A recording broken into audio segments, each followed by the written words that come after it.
Welcome to the Nordicville Salon.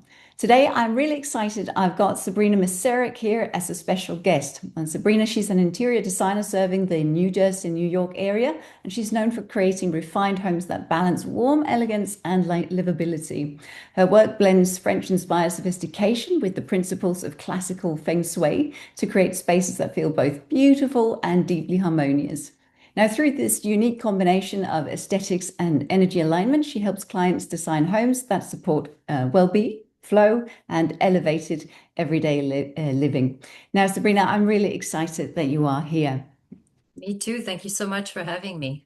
Yeah. Now, the first thing I'm very curious to know is what pulled you towards interior design?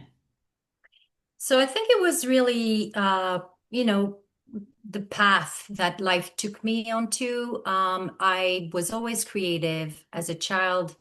I love the arts. So, I learned on my own about the Renaissance and paintings and architecture, the buildings. I mean, living in France, you're kind of surrounded by all this beauty. So, and my mom worked in the fabric industry for years. So I had, that love of textiles. Yeah. And we had like custom clothes made and, we weren't like very rich, but it was nice to have like, things that no one had. So that attraction led me to, searching what I wanted to do for a living. And I went into publishing before, but it never really filled my interests. And after becoming a Reiki Master, I started working with energies at the same time as I was renovating my home. So, I guess the results were so pleasing to people who visited it that they, asked me, can you help me with my renovation? Can you do this for me? So I helped them, and I was intrigued by interior design. So I searched online, but at first I was a little reluctant. I mean, I didn't really think it was for me, but when I started looking at feng shui, then it was like, oh, that makes sense. Because now I'm using, my energy or energy in general, to create a space. And that really spoke to me. So I signed up and I just studied it for 3 years. And I became a Feng Shui Master. So it's classical Feng Shui. Yeah. And so after, learning about classical Feng Shui, we drew floor plans, we studied land formation and topography, the shape of buildings, what they meant, their location in nature. And, I learned to draw a floor plan on my own, the flow, the position of furniture. So then I worked in custom design, retail space. And I learned about furniture making, the vendors, sourcing from different areas. So it kind of all happened naturally, and I love it. It's just it's so fit for me. Yeah. It's amazing. Very good. So you were naturally drawn into interior design, but what made you then combine the classic French with the Feng Shui? So it's combined, I think, also naturally because being French, you're surrounded, like I said, by so much beauty. My high school was right next to a castle, and Mm. the cobblestones and the architectural details when you walk the streets. And also, the Haussmannian buildings, with all those architectural details inside. Um, it just made sense. I think it was just fed naturally Mm. to me, and because it was my interest, always to pay attention to the beauty around that. I think I didn't at first intentionally do it, but I think I bring that elegance and, sense of time periods that are mixed together, and I don't really like rules per se. So, you know, so I kind of embrace all the influences and the time periods that have been, have existed. Yeah, so your brand and your approach is really very authentic to everything that you are and everything that you've, lived. That's wonderful. Yes, it's definitely authentic. Um, it's, it's based on who I am, and that's, for me, it's not even a brand. It just is. Um, and I like that. I like that it's not, creating for magazines. It's not creating for something that's just based on appearance. It's really lived. It's true. And I've always loved that. Not just about me, but in general. Things that are really authentic and yeah, pure. On your Instagram bio, it says that you do luxurious homes that are livable. Now, what does that actually mean to you? So luxurious and livable. Like I said, elegance, um, luxury, and maybe we'll talk about that a little later, but luxury is subjective. So I like to describe it as, which is what I like, a sense of luxury, of elegance, but that you feel like very comfortable and able to move about. And if you have a family, it's practical. I like everything that's light and airy, where you can circulate. And I like the mixing the elements. So for me, that luxurious but livable means that you're still creating a beautiful space, but that is really applicable to your lifestyle. So, if, for example, you pick a sectional or a sofa, you're going to pick a beautiful sofa, but every time you stand up, you don't want to have to readjust the cushions and all of that. So you pick the right filling that, it will rebounce and take its shape. And then you can live your life and not have to completely, always nitpick to rearrange and focus on it. So, yeah, practical. I think that's what I meant. Wonderful. Elegant and practical at the same time. That's a good blend. So, Yeah. So, here's something I'm really curious to know, Sabrina. It's something I often find that people are a little surprised when I claim, but how do you find, like, can a home quietly affect somebody's mood and their confidence and perhaps even their relationships? so it's a very deep question in terms of feng shui. There's so many ramifications to it. But yes, it definitely has an impact on your mood, your relationships, and it goes from the interior to the exterior. So, that's when architecture come into play. You can have a home that has an L shape. And so it's going to mean in feng shui that an area of your life is going to be missing.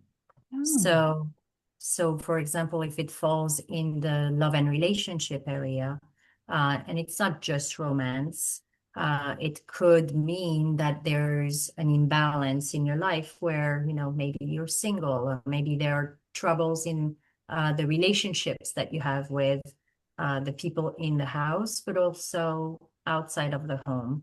Um, the position on a street. If your house is at a dead end, subconsciously, and every time you drive into that home, it's not like 100% all the time verifiable, but it's something to pay attention to if it does happen in your life that you stumble into dead ends in your life where, everything you start implementing never leads to anything, when you can't reach your goals or unhappiness in your home itself.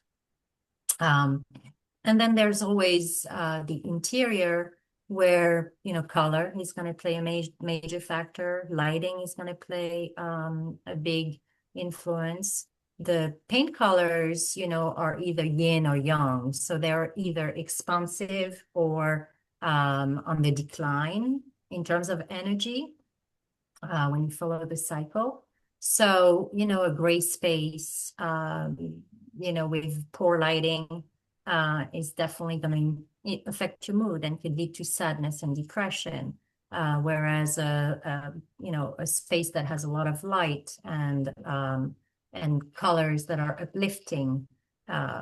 So when you do feng shui, you would look at that for an office space, for your bedroom. You would want to make sure that whatever you intend to do in that room will be matching the intention that you have for the purpose of that activity that you're going to have in there. So there's a lot of elements to take into account. A bathroom also. A bathroom is draining. It's really considered dirty water. So it's draining an area. So if your bathroom is located in your career, your career might be affected by that draining. It could be, overload, working very hard for very little achievements. Could be finances if it's in the southeast. Could be your health if it's in the east. So you would want to know where to put that bathroom when you design, custom built, ideally, your home, to know where to put it, where it would have the least impact. And if not, then you want to find cures, remedies, so that it could be paint color, elements, materials, colors that you would bring into that space to bring it back. That's really good news because I'm thinking once the architecture is in place, that's it. You can't just change the rooms around and the orientation. But you actually say that there are remedies that can counteract a potential unfortunate architectural floor plan. And could you end up with can you perfectly balance it out, or will the architecture? Yeah. Yeah, you don't have to, that's the ideal case scenario where, I'm a feng shui expert. I'm going to have my home built exactly the way it is supposed to work for me because, a home has its energy and you can do as good as you want in terms of energy placement. But if it's the wrong home for the wrong person, it's not going to serve any purpose. So we all have auspicious directions and inauspicious directions. We all have them. There are for good and for bad. So you would want to pick a home that is the most beneficial for your life, for your health and all your everything that constitutes your lifestyle. So you would want to do that. But if you can't, there's tons of remedies. Paint is one of the easiest things to do. And it takes up so much of the space. It emanates everywhere that you can already recreate the flow of furniture. You can avoid certain rooms. You're going to do it naturally anyway. We know what's good for us. And when you start asking questions, whether to clients or to my own self, where do I spend the most time in my house? You tend to, gravitate towards those areas that are good for you. Yeah. So yeah, there's tons of cures that you can place and you don't have to do major renovations.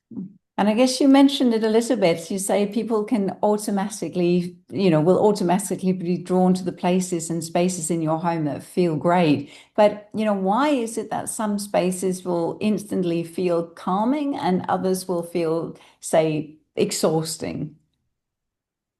Well, that's kind of going back to the fact that we each have four species and four inner species. So we have elements that are associated to us at birth. Our birth year, provides in uh, in Feng Shui provides our element and what supports that element. So if you go into a house that you know the location of those rooms are placed to your favor, then it's going to feel right. And then, maybe those colors will feel like it's beneficial and supportive and pleasing. But you have like, the smells, the scents in a place that really have an impact on your mental, emotional, and physical well-being. You have obviously the colors, like I mentioned before. So there are a couple different things that make it so, and also lighting is very important. I think I mentioned that. So, natural lighting, bringing and anything that's natural element, the outdoors in, is going to be beneficial because our body, we were meant to be outside. So it's in our DNA. We are fed by nature. So to have natural plants, natural materials, anything that's natural is going to be beneficial for us. Of course, you want to place them where, it's best. But anything that's polypropylene in rugs, in fabrics, if it's not linen or cotton, it has a level of toxicity that is silent and invisible, and that has an impact on your health and your mental health. So yeah, that's something that we also care a lot about when we do feng shui. So when people design their own spaces, do you think they unconsciously tend to mirror their own internal state? Yes, I think subconsciously we tend to, there are different aspects to that. We tend to reproduce what is familiar. So it could have been, when I first bought my first home, for example, I decorated, I had no training at the time, but I decorated it very nicely. I thought it was beautiful. And a friend of mine said, "Oh, wow, it's so funny. You have the same colors as when you were in your house when I came to visit growing up." I'm like, "Oh, I never thought of that." And it was, clearly subconscious. It just felt comfortable. So I think there are things that you reproduce subconsciously, but also, when you enter a space, for example, if you enter an office and you see everything disorganized on the desk or in the office or even a living room, it gives you uh, a reflection of what is happening internally. And there's no judgment on that part, but it still, tells you, that um, there's a lot going on, and it's, maybe that person is overwhelmed. Um, maybe there's a lot happening, so you would want to, recreate some organization. So clutter is definitely a sign. I think it's an interaction on both. The house influences you and you influence the house. So it's really interconnected. It's really trying to bring harmony between the two. That sounds very familiar. It's one of those things I always say, like it's a co-creation process between the homeowner and the home. Yeah. Yeah, because it's a reflection of who you are, but it can also be a conscious effort to try and become something else if you make an effort to do your interior or your home architecture in a way Hmm. that would elevate you or, support some sort of transformation if that's what you want in your life. Absolutely. And that's not something I studied with Feng Shui, but something that I've really noticed in my clients and also personally. I really truly believe that a house is placed on your path to teach you something. Oh, yeah. Because once you start really, digging into the energy of, of feng shui in general, you really the entrance has that determines the facing direction of a home. So let's say it's the northeast or the southeast, and then the seating position, which is the opposite side, is really what the energy is going to be, what you base all your calculation on. So, I've had clients that maybe after a divorce, had a facing direction that was southwest, which is love and relationship. And the back door, the sitting position was the northeast, which is inner knowledge. So at that particular moment for that particular person to be in that house was not meaningless because it needed to bring to consciousness the fact that in order to have healthy relationships, or a healthy relationship, there needed to be some inner reflection, inner work done, inner growth. So by rebalancing that in the home, it was a teaching moment, reflective moment, and then that allows for this to happen.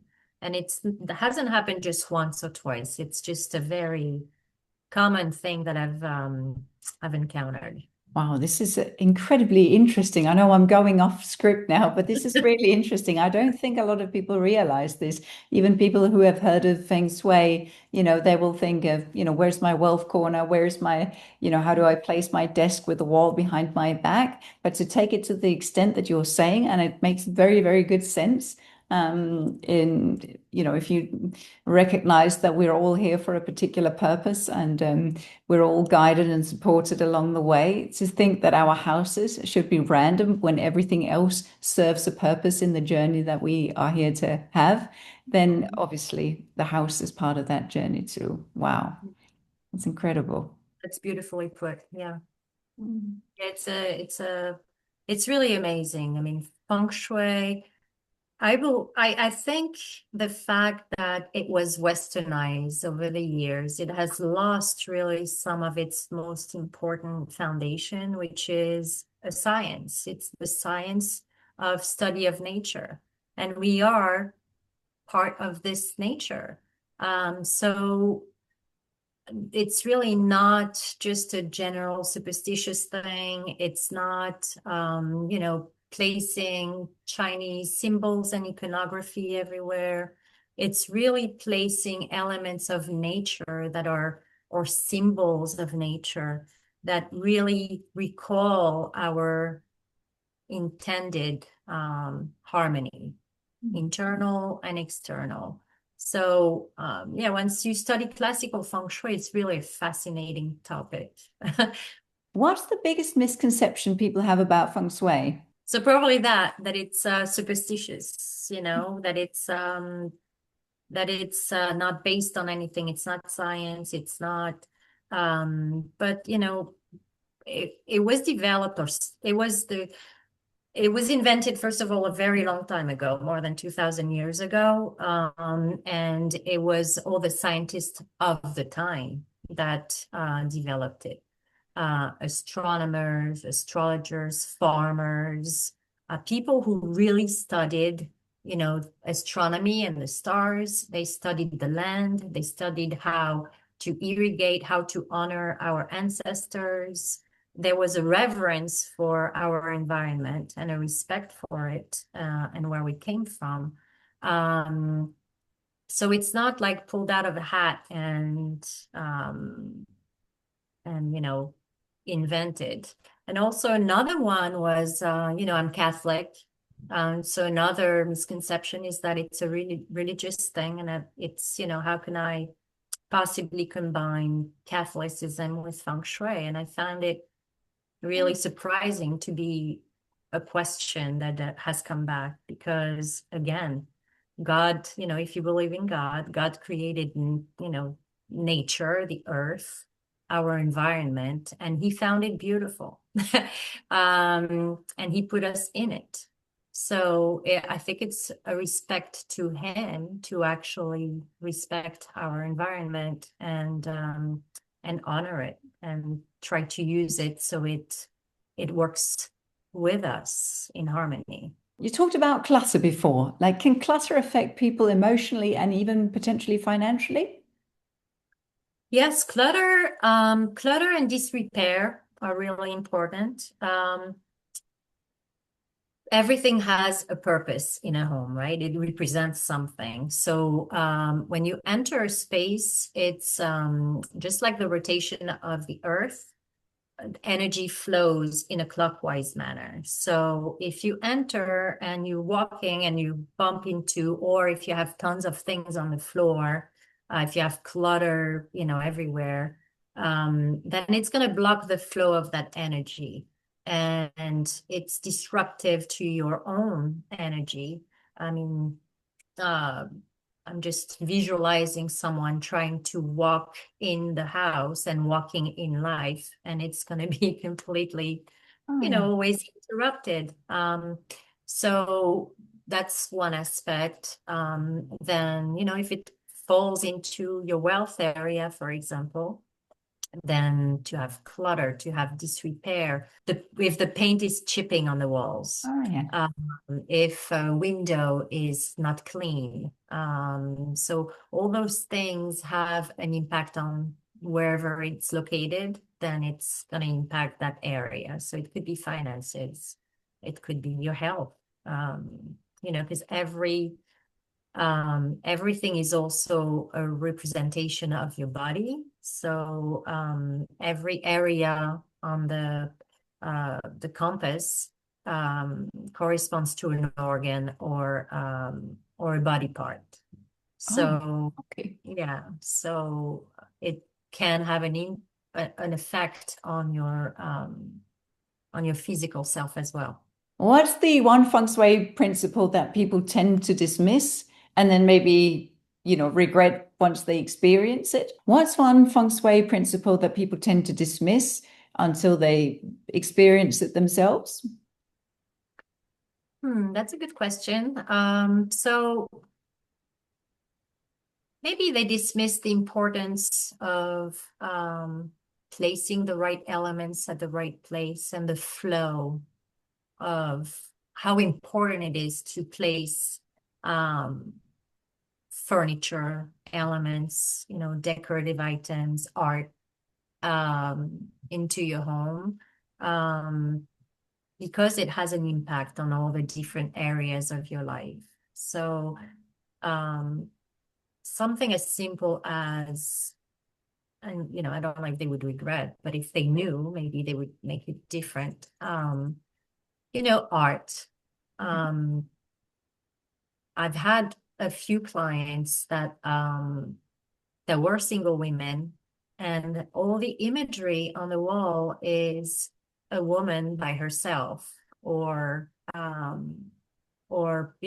single item. And when those one, they work on your subconscious level, because if it's something you see every single day, that, if it's in that specific area in particular, but it works on your subconscious mind that, you live a lonely life and you are alone and you repeat that, subconsciously.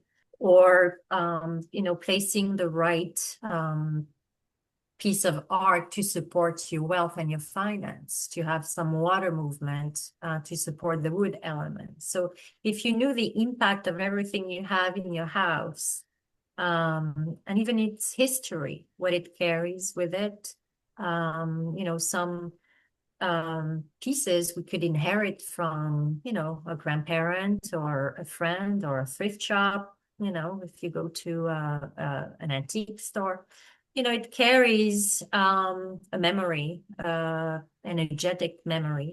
So you're bringing that, is it positive or is it negative? What do you need to do with it so that you can appreciate it, but making sure that it's not, bringing back some negative memory or experience. That's interesting. I'm just thinking because there's a big trend in antiques and recycling for very good reasons for climate purposes. But I wonder how many people are actually aware of the energetic imprint that comes with buying secondhand items, and if there is is there a cleansing process that one could do to purify secondhand purchases? Definitely, yes. So you can space clear a house, and there's a whole ceremony that is very respectful and beautiful that you could do for a house. But it's the same for items. So you can also, sage, use the elements basically. So use fire, which is the sage, any burning. You can use metal sound, the clapping. You could use less water. You could use a couple different things, but make sure, just like crystals, when you buy a piece of crystal in a store, you don't want to, it's been manufactured by someone, right? It's been touched by someone, then it's been put in a store, then people touch it all the time. And then you bring it home and you carry it on yourself. So you want to make sure it's positive energy that you're bringing in, not negative. So you could, yeah, sage, using nature too, under the full moon, it purifies. So Oh, there's a wow. couple Oh, there's different a full ways. moon coming up this weekend. That's a Yes, good there is. opportunity to yeah, to go get some sage and Yeah. clarify the house. Mm. Wonderful. Now, what would you say if we sort of turn to the topic of luxury identity and lifestyle now? What Mhm. separates a truly luxurious space from one that just simply looks expensive? So most people think of luxury as something that is expensive, something that's rare to find, which, it is. Um, Difficult to find, or scarce, that it's difficult to get a hand on. And, for me, a luxurious space is an intentional space. It's having the luxury to take the time to think about what the space is, the intention that I want to place in it, to create the home that I hope it will be, and the support that it's going to have for me. Um, so I would want to spend time on reflecting on those things uh, for that would be luxury for me. And not everyone has that luxury or the time. So yes, it's about elegance, it's about beauty, it's about, creating, but it's very subjective because everyone has a different definition of luxury. Um, so I think intentional and knowledgeable would be a luxury. I think you have a very good point as well about the taking your time. That is a real luxury. We tend to think of, wanting to get everything right and perfect as quickly as possible. Mhm. And I mean, I come from a world as well of property development where everything is around timelines and, getting things done as quickly as possible. But there's real virtue in taking your time. We always say that as, as an architect as well, I would always say that, experience the full season, all 4 seasons of a year in your home before you make final choices, really, because you need to get a sense of the space, you need to get a sense of the light and how you feel in the different spaces over the course of the year, over the course of your days, before you can really make those final decisions on how you want to live in that home. So I love taking your that. time. Yeah, sorry. No, I love that you do that. That's very wise. Yeah. Yeah, it's true. It is a luxury, and it's very important because when you think about it, it's you're gonna live in that space. And that's how I always tell my clients, because there's always what's trendy, the color of the year, the the newest, fabrics and, styles of sofas, or, there's so many things. But really, I don't want to care about it. Mm, I really want something that's going to please you. mm, And if it's my home, it's going to be pleasing me. So that requires some reflection or me asking you some questions to try to draw it out. Because, if you haven't thought about it before, it could be daunting to like mm. even get started. But yeah, taking the time and asking the whys is very important. Um, so yeah, why, how does it make you feel? Why are you picking this item? What it does, yeah, what memory does it bring back? All those are luxuries for me. In your experience, I'm just curious, in your experience, do you find that when you come to meet clients for the first time or they reach out to you, are they clear on their vision or do they need help? They need help most of the time. And I like that. There's a level of trust that I try to build and develop where I really listen to what is being said and also what is not being said. And I have a list of questions, that are, it's not set in stone, but that guide me towards pulling out the information. Also, instinct is important. But that's why I don't really I obviously do a little bit of phone consultation to get started, to get to know the person, but I really need to enter the space because that also tells me a lot, the likes and dislikes, and then we get to talk. But I would say the majority of my clients have needed help determining what it is that they're looking for, and it's through conversation and listening that you can draw it out and try to create that perfect space for them. I always tell them the goal is not for me to be happy at the end, but for you, because you're going to leave here, not me. Now, there's a trend going on at the moment as well. And why are people craving softer, more grounding spaces at the moment, do you think? I think it's because that's always what we've wanted. Yeah. We we're natural beings, and we live in urban spaces, or even if it's in the suburbs in America, it's still full of concrete and noise and pollution. Unless you're very fortunate to live in the country. We inherently know what's good for us, and bringing nature back, like I mentioned before, is really what makes us feel good. So everything that's earthy and grounding is giving us that sense of security and well-being, comfort that we may not realize, but that makes us feel good.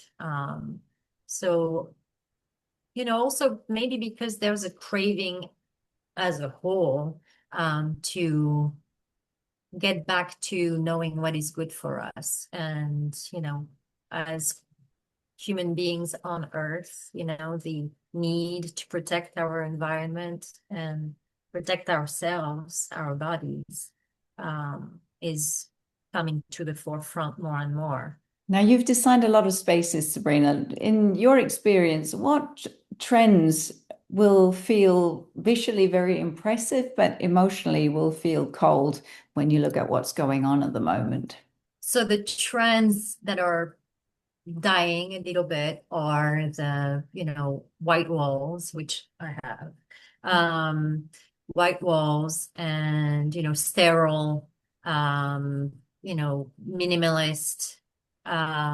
environments. And the trend that is taking over now is more earthy and eclectic and mixing different time periods and creating a space that is truly yours. So both of them, it makes sense, and both of them can be beautiful. But it really depends on who you are. Again, going back to your element. I'm a metal element. I'm supported by earth.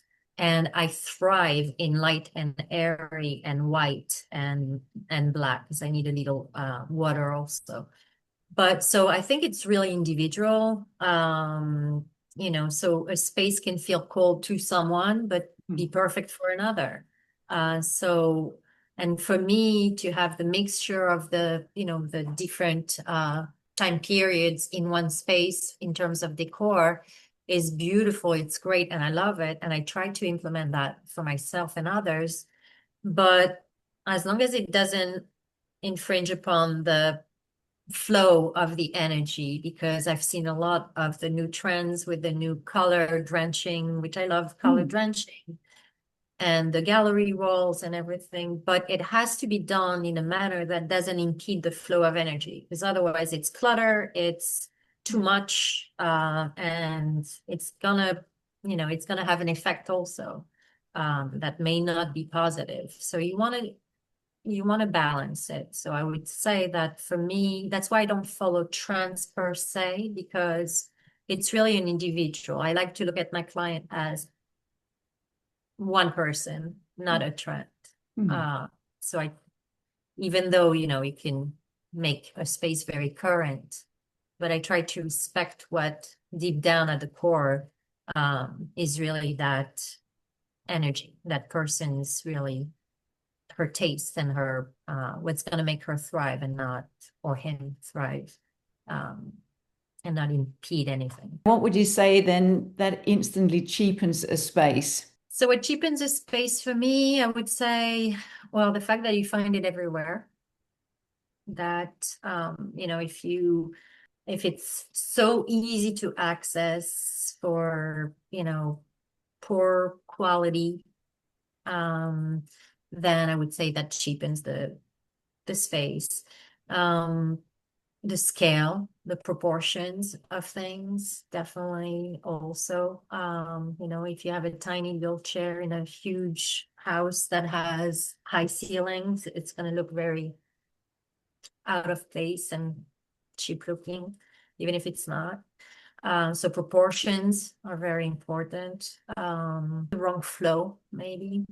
Not putting it where it's supposed to be. Could potentially have an effect of making it look cheap, um, just because it's off, so it's not doesn't feel right. What's secretly ruining the energy in a home? Pollutants and Wi-Fi, I would say, Mm. definitely. Um, like I said, what materials are made of is secretly creating asthma, Oh. breathing, upper respiratory problems. And the Wi-Fi, I know it's a controversial subject, but EMFs, have an impact on your health, in my opinion. And now that we have Wi-Fi everywhere, you can't not ask yourself, and I may be criticized for this, but it's doesn't matter. It's my opinion. Um, it it probably has an effect on the rise in cancers and diseases that are going around, because there is no space we can go into where it's not around us. Yeah. And as a matter of fact, when we study Feng Shui, communities that are built around cell towers are, see a high level of cancer um, developed. So you want to be, outside of that perimeter if you're searching for a home. As a feng shui consultant, I would never tell my client it's a great house to buy, however beautiful it is, if it is located near, cell towers. Mm. Just because, it's in our field, it is considered um, a menace.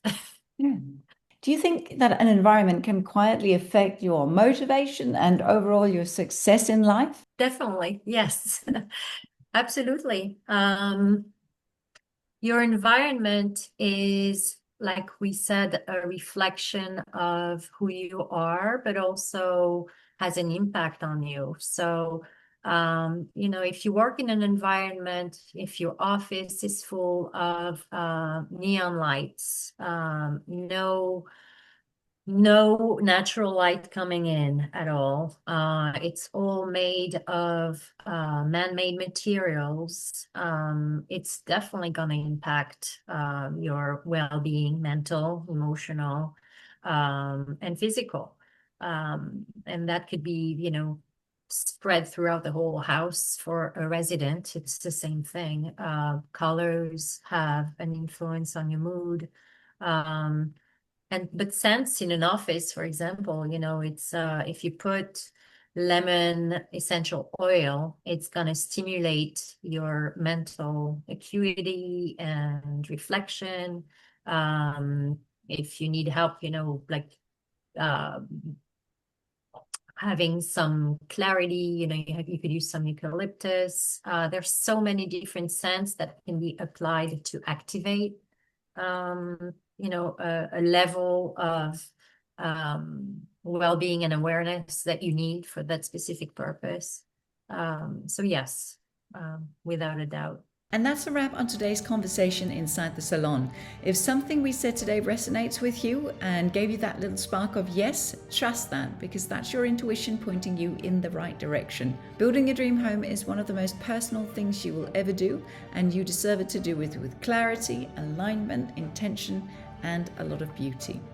If you loved this episode, share it with a friend who's in the middle of her own building journey, because the right conversation at the right time can change everything. I'll see you in the next one.